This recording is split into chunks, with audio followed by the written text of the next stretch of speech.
Hello there.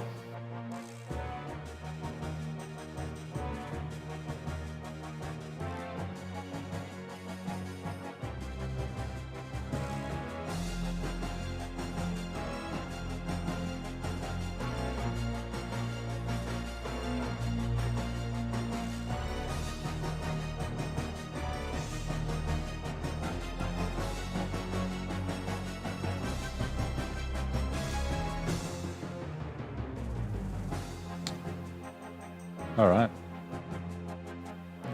I'll kick this off.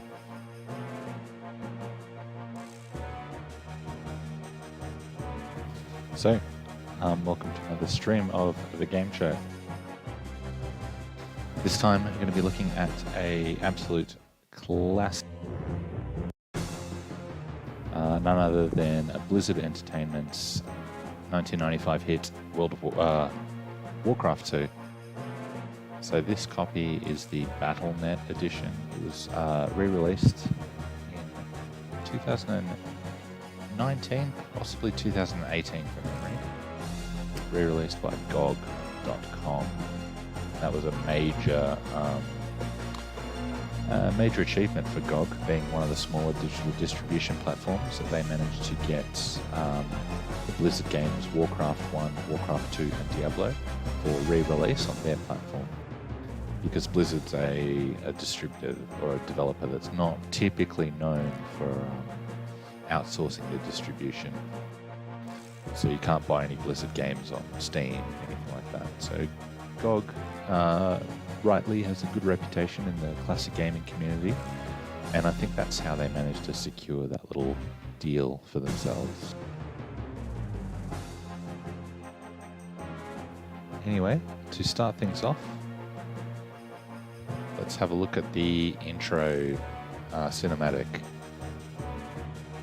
which is what Blizzard sort of came to be famous for over the years, was their cinematics. Here we go.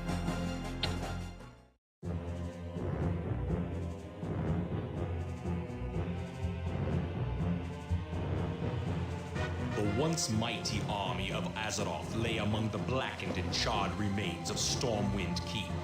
Those that escaped fled across the Great Sea, bringing tales of the suffering they had faced at the hands of the Orcish hordes.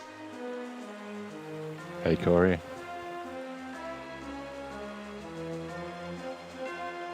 Just checking out the intro cinematic for Warcraft II. Eager to engage in battle once again, the Orcs constructed ships of war to bear them across the Great Sea.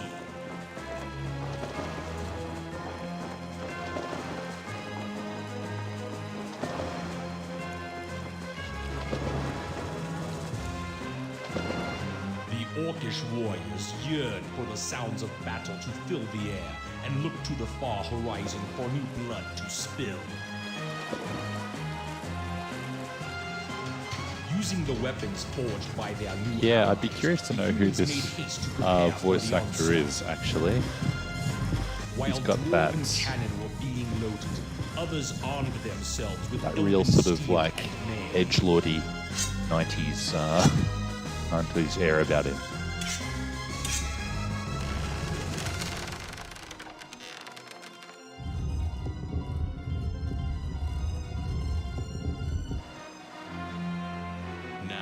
United in arms with new allies against a common foe, mankind stands at the shores of destiny and awaits the coming of the Tides of Darkness. Ah, the Tides of Darkness, there you go. Yes, young Matt Stone, Trey Parker. Yeah, actually. Picking up that. So the cinematic today looks pretty basic, but by the standards of 1995, that was fairly flash. So, as you can see in the background there, the artwork. So all the artwork for the manual, or most of it, I'd say maybe 95% of it, was done by a gentleman named Chris Metzen, who was also the writer for Warcraft. The entire Warcraft series up until, I think about the Cataclysm expansion for World of Warcraft, and that was when he left Blizzard, around about then. And he sort of established the series reputation for being sort of that like really soap opera drama, and I'll just chuck up some of the artwork that I absolutely love from the manual. So yeah, some of the really cool artwork that Chris Metzen was known for.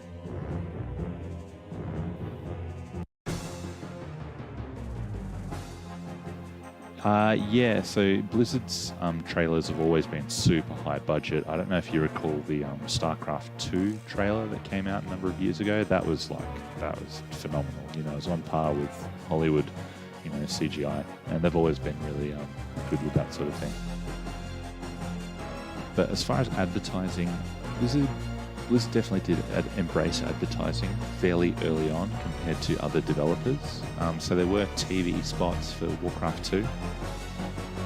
You know, at a time where maybe a lot of game devs weren't doing it, they didn't really have the budgets to do it, and they've carried that through to the modern era. And there is currently a ad on TV showing for the new World of Warcraft expansion, Shadowlands. Anyway, we'll check out the gameplay now.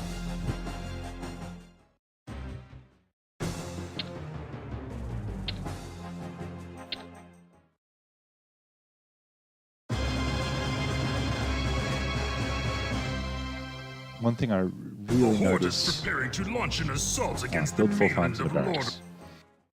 One thing you really notice playing Warcraft 2 is just the absolute love and passion in every aspect of it. And this is Blizzard in its heyday, in its golden era.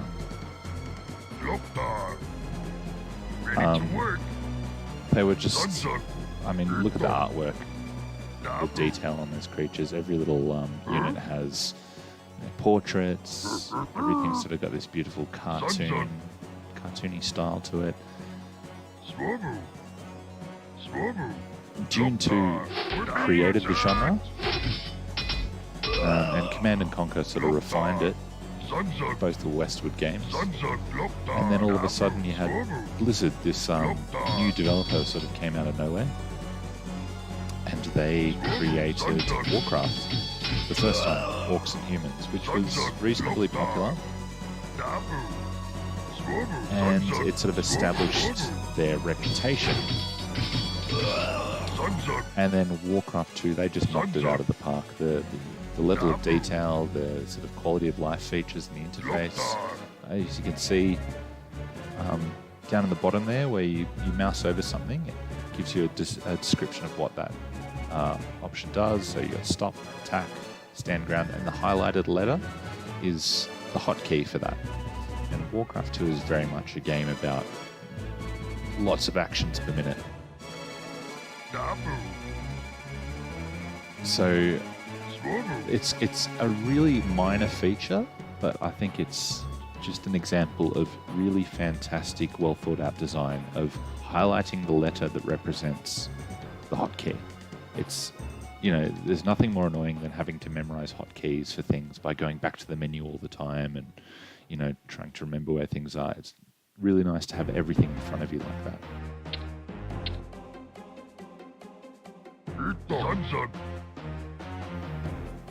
So Warcraft 2 sort of followed on from the story of Warcraft 1, where these orcs came from through this, you know, interdimensional portal from this world called Draenor, I think. And they were brought over here by some evil sorcerer or something, a div, I think. And the orcs basically conquered. Yeah, actually, that's right, Corey. Yeah, Office does have that sort of design. I wonder if the Warcraft took inspiration from Microsoft's, maybe? I don't know. See, as I was saying, Warcraft 1, the orcs basically conquered the human kingdoms and kicked Azeroth out of where they lived. And then Warcraft 2 takes off the next part of the story, where, you know, the leftover Azerothians are they're basically refugees, and they go and seek haven with the humans of Lordaeron. Meanwhile, the orcs follow them across the sea.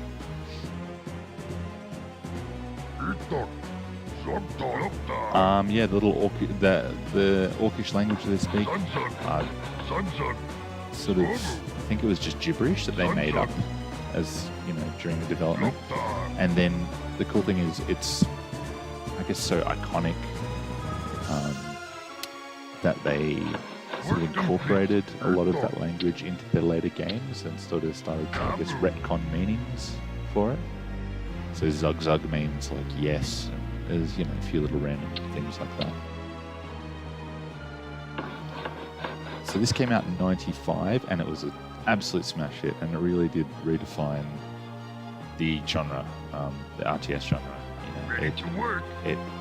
Everything was polished, everything was super fast paced, and you could actually up that. So in the options here, you can set the speed much higher, and a lot of the multiplayer games were, phenomenally fast. So this was really the origin of that sort of StarCraft actions per minute type, mechanic. The other thing that they added was, if you recall Dune 2, it really had the single resource that you had to manage. So you had the spice, send out your harvester, harvest the spice, you get money. What Warcraft brought to the series, to some degree, was that you had to manage two resources. So you had to collect wood, and then you had to collect gold. And then also in other missions, you have to collect oil as well to build ships. And it was all about, I guess, because it was so fast, it was about balancing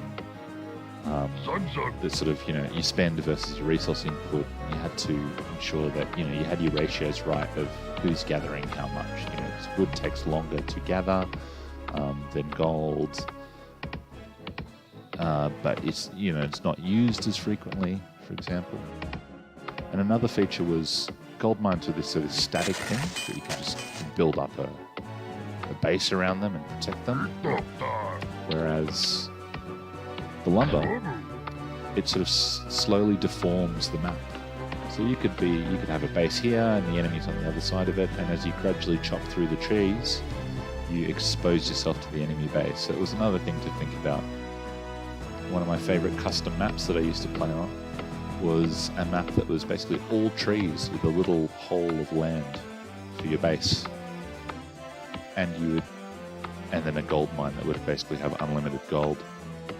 So you'd have to basically employ a bunch of these peons, the peasants, to chop through all the wood to make your way to the enemy base.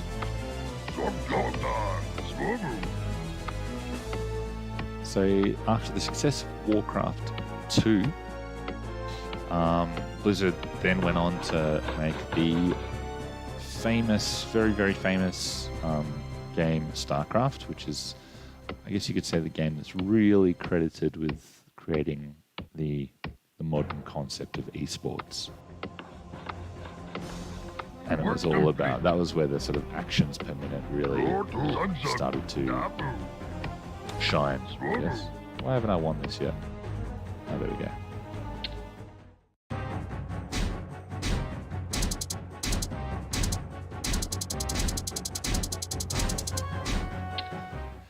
Our spies report that a band of human soldiers have captured a warpod. And then after StarCraft was released, sort of during the development of StarCraft, one thing that Blizzard was working on was an adventure game called Warcraft Lord of the Clans.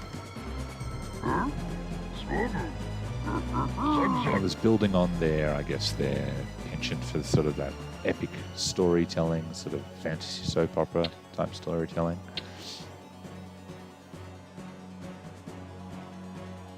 And that was in development for years, and there was heaps of hype for it. Everyone was super keen to see, what Blizzard was going to do with the story of the orcs.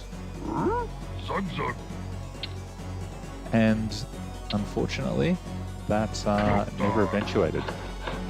So Blizzard basically decided that the adventure game genre was dying, and it had by then, and so they cancelled Lord of the Clans in '99, I think it was, unfortunately. Since then, there has been I guess, a development build that has leaked. So if you are interested in having a look at what could have been, you can source that, I think, on the Internet Archive. I haven't had a look at it yet, but I tend to at some point. And then it would be a couple years later when Blizzard really took the series in its next major step forwards, and that was Warcraft III, which is probably what a lot of people were first exposed to Warcraft. I was never huge into Warcraft 3. I don't know why. I think I was just playing other stuff at the time. And I was never really good at strategy games. I never have been. So Warcraft 3 was, it took the competitiveness of the game to the next level. Good thing about real-time strategy games, at least for me, is that I find that even if you're bad at them, they're still fun. There's something satisfying about that sort of OCD of managing units and building a base.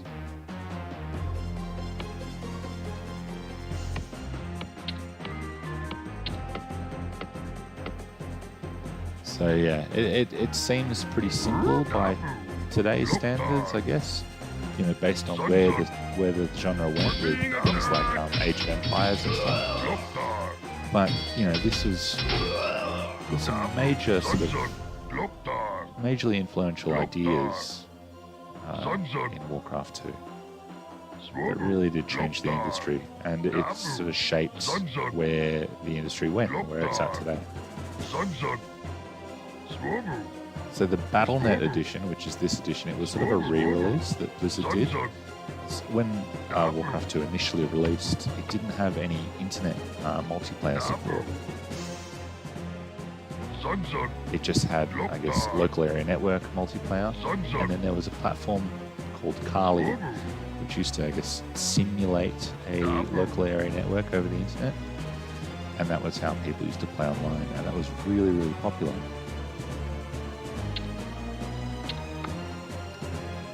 So eventually Blizzard launched their own platform, online gaming platform called Battle.net, which is still kicking about today.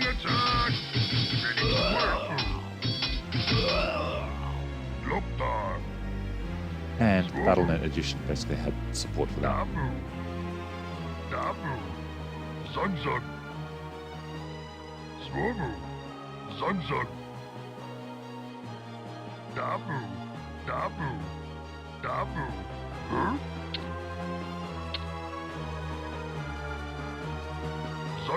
As you can see, I'm not great with my resource management, and it's been a long time since I played this.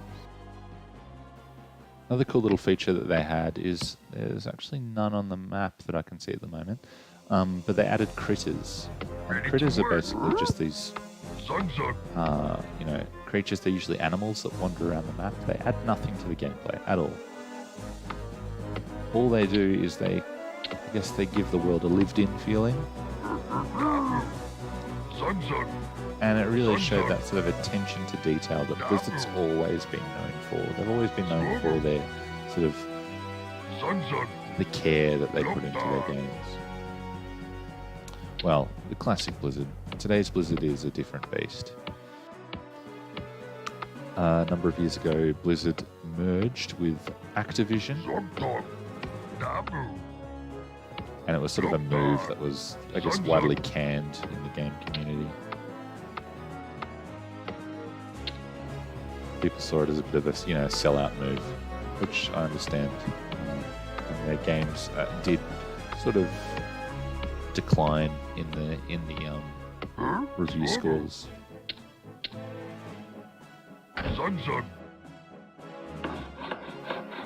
It's by nature of, I guess, becoming bigger and bigger. You sort of distance yourself further and further from your customer.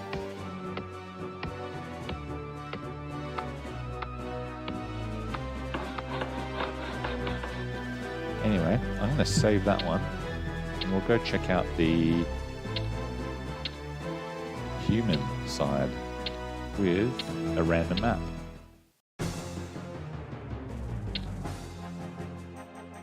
So if you pick up this edition on GOG, it has two options to play it. So you can play the updated version, which has got slightly better resolution.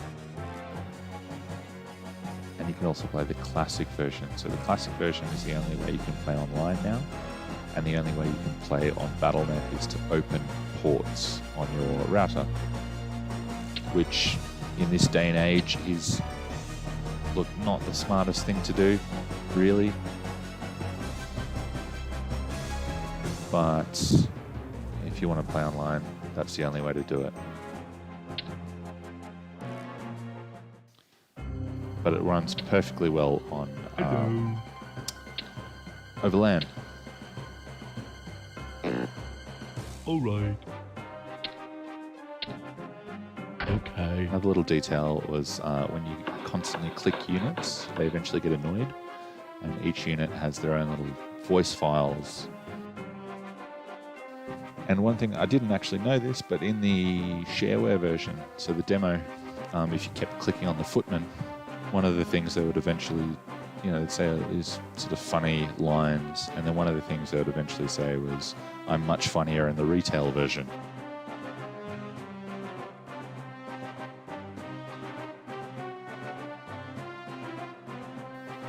Another thing I recently discovered about the artwork in the game. So all the units and all the buildings, they started out during development. They were 3D models, basic 3D models, and then they took those 3D models and gave them to the art department, and the art department drew over the 3D models to give that cartoony look.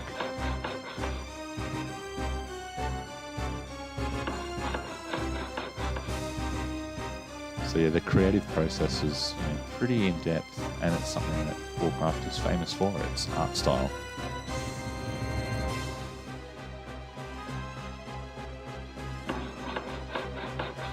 Job's done, yes.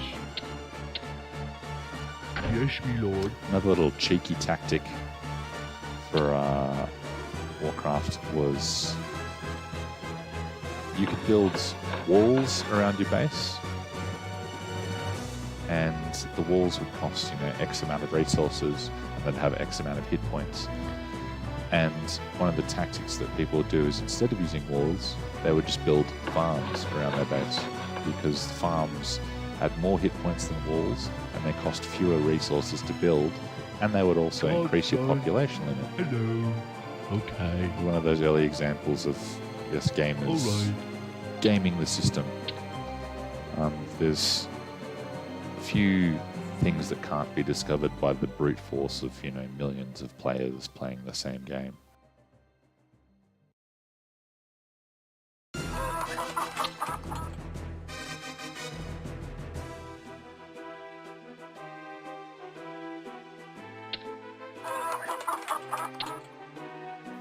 So I always actually preferred to play as humans, because I don't know, I guess I'm boring. And it's something I carried on when I went on to play World of Warcraft. I always played the Alliance side. I guess the Horde got the reputation for being like, all the edgy people were on the Horde, and all the boring people were on Alliance.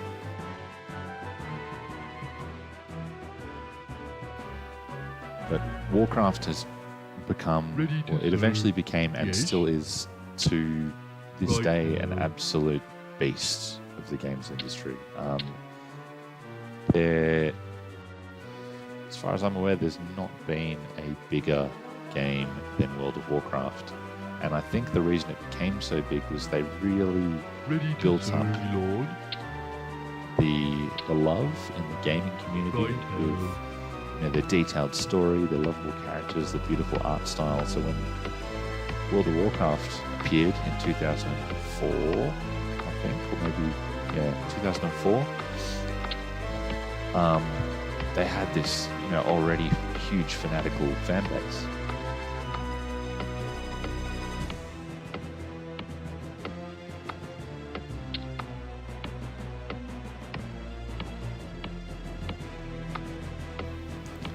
Zugzug, Alexi, welcome.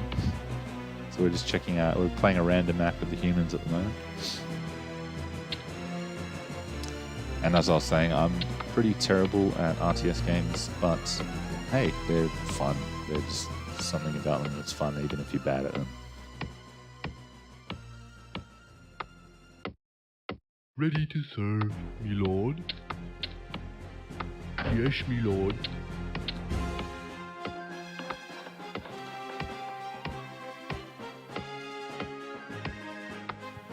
So yeah, I guess the Warcraft 1 is where it was all born.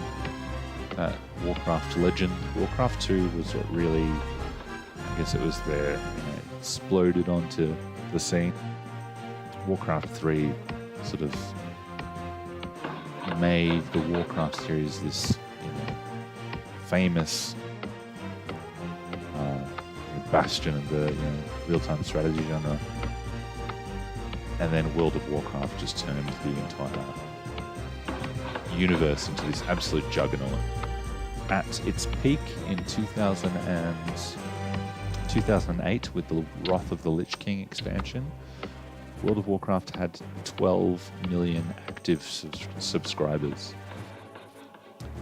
So basically World of Warcraft had 4 times the population of New Zealand in active players, which is phenomenal. Yes, okay.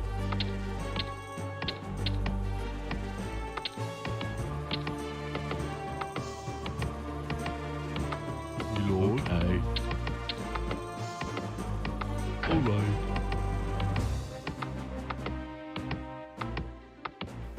Chris Metzen, as I was showing you before, the artwork, I just love his artwork. I've always been absolutely fascinated by his style, that really gritty pen and paper sort of style. It's very reminiscent of, I guess, the Games Workshop Warhammer type style. And I think he did actually do some artwork for White Dwarf magazine. So Chris Metzen has since left Blizzard, and he's gone on to create a tabletop role-playing game. Okay. Or it's currently in the works, and you can bet that that's going to be full of his amazing artwork. So if you're into tabletop, it's definitely something to keep an eye out for.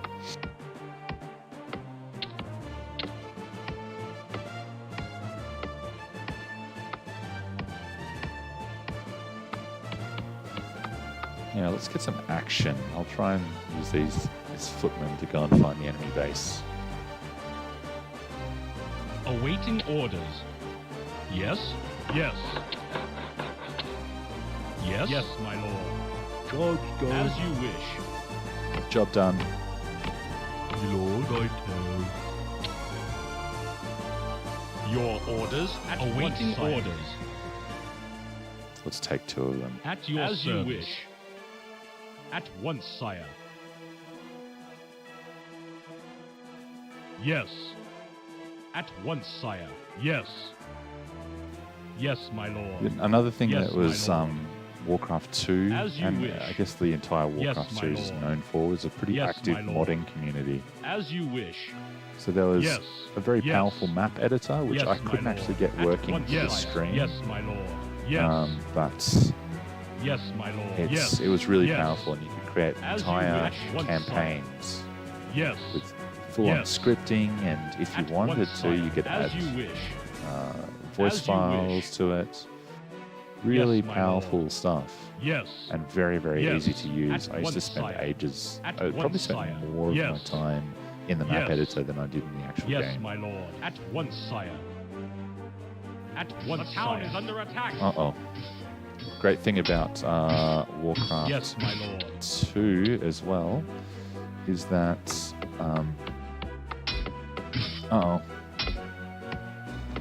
Great thing about Warcraft 2, if you buy the GOG version as well, is that it comes with a heap of custom map files, basically. I think it comes with about 180 custom maps. We are under attack. Your command, as you wish. For free. So another reason to support GOG. Awaiting orders. Yes. I love the additional We are detail under of attack. Yes, my when the lord. units die, their sort of bodies rot away slowly. It's a cool way to manage the amount of assets that are on the screen so that it doesn't eat up too much system performance, while also, I guess, enhancing the, the world building.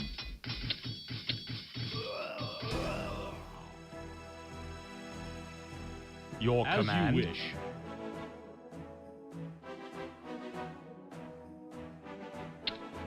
Ready to serve. Hello. Awaiting orders. Yes, me lord. Yes, sire. Yes. So yeah, if you are looking for a Your command. As you classic wish. game, classic RTS that is At once, still to sire. this day Yes, fairly yes. approachable, if it's maybe a little bit Yes. clunky in parts, Yes, it's my still lord. very We are under approachable. attack. I As could you definitely wish. recommend Warcraft Hello. 2. It's cheap. You can pick up both Warcraft 1 and Warcraft 2 on sale All right. together for about $20, and usually when My lord. Yes. when it's on sale it goes down to about $10 on GOG. It's a really good value. You'll get heaps of hours out of it. And if you are willing At to once, sire. Yes, do a bit of my port lord. forwarding on your router, you can play it online, and there is, to this day, there is still a very active online Awaiting community. orders. Yes. As you wish. Yes. Yes. But don't expect to have an easy time playing online, because as with most Hello. retro We are games that under have still attack. got an active multiplayer community, you can expect Okay. to Yes, me lord. come up against some pretty stiff competition.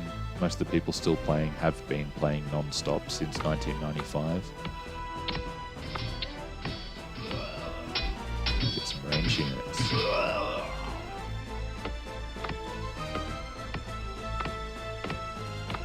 Yeah, this is another great game to play over a local area network.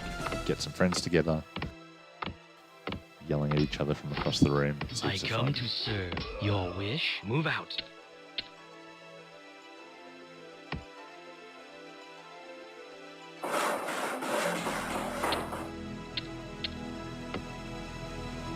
Anyway, we'll wrap it up You're there. We are Yes, under yes. attack. So, Awaiting orders. if you're Your looking orders. for a Ready to serve. excellent RTS that's, everyone's heard of, this is the one. Thanks everyone for watching, We are under attack. and until next time,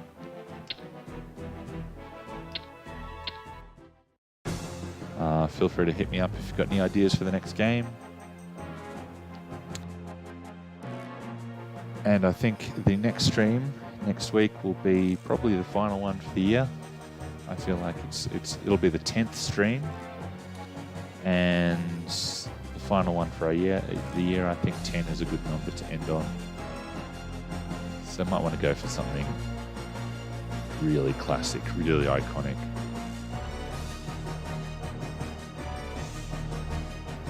Thanks for watching.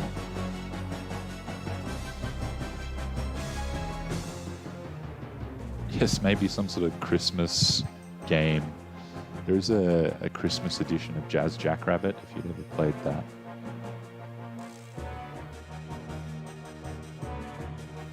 There's a few Christmas games out there, actually. I don't know if any of them are good.